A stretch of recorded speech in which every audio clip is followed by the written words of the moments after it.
그런데 논란이 더 되고 있는 건 탁현민 의전 비서관의 후임으로 청와대가 이번에 임명한 인선 때문에 논란이 되고 있습니다. 함께 보시죠.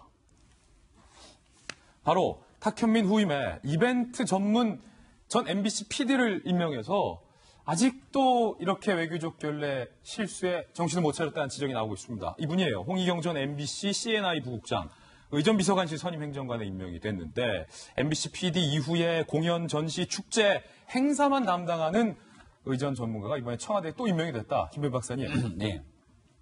그러니까 탁현민 행정관 이후로 뭔가 청와대가 좀 바뀌지 않겠는가라는 얘기들이 있었는데요.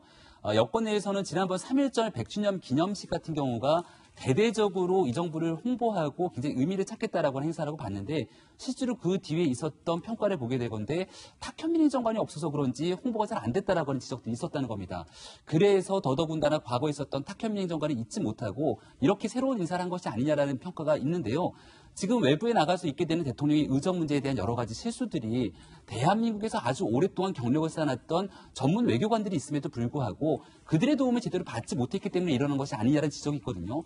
한 가지만 좀 지적하고 싶은 것은 과거에 외국의 대통령이 순방 가게 되면 우리가 문재인 대통령 정부 들어서 보게 되는 게 B컷이라는 것을 많이 봅니다. 청와대 B컷.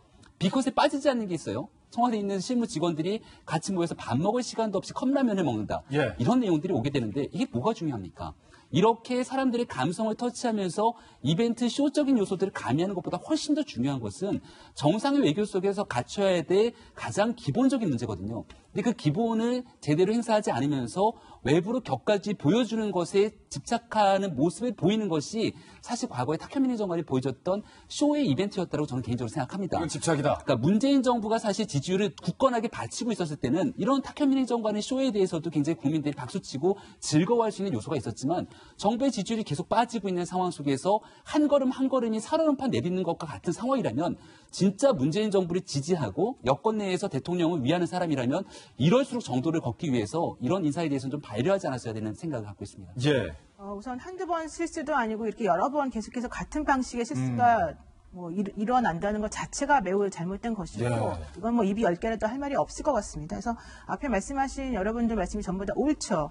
근데 이제 다만 그럼에도 불구하고 탁현민 전 행정관이 해주었던 그런 여러 가지 그 특별한 이벤트성 그런 행사들이 사실 국민들에게 보여주는 그런 효과가 있었기 때문에 아마 이번에 그 후임자를 그런 식으로 임명한 게 아닌가라는 생각이 들고 또 하나는 그 외교적인 결례가 물론 매우 잘못된 것이고 그 점에 대해서 지적하는 것에는 할 말이 없지만 실제 이번에 대통령이 외국에서 순방 가고 어떤 성과를 이뤘을 때 그거에 대한 제대로 된 보도나 언론에서의 그런 기사화된 게 사실 별로 없었었거든요. 근데 그런 것들이 사실은 좀 균형감 있게 보도되지 않았던 점들도 한번 이 기회를 좀 삼아가지고 좀 짚어보는 게 필요하지 않을까 싶고 또 실제 후임으로 뭐 이벤트를 많이 했던 행사 기획자가 들어왔다 이거 하나를 가지고 사실은 뭐라고 할 건 아닌 것 같아요. 예. 왜냐하면 전반적인 시스템의 문제이기 때문에 그런 시스템 측에서의 어떤 전문성 있는 어떤 다른 방식의 의전 활동을 정확하게 할 수 있는 사람들을 기용하고 앞으로 제대로 해나가는 거 이런 것들이 필요할 것 같습니다. 맞습니다.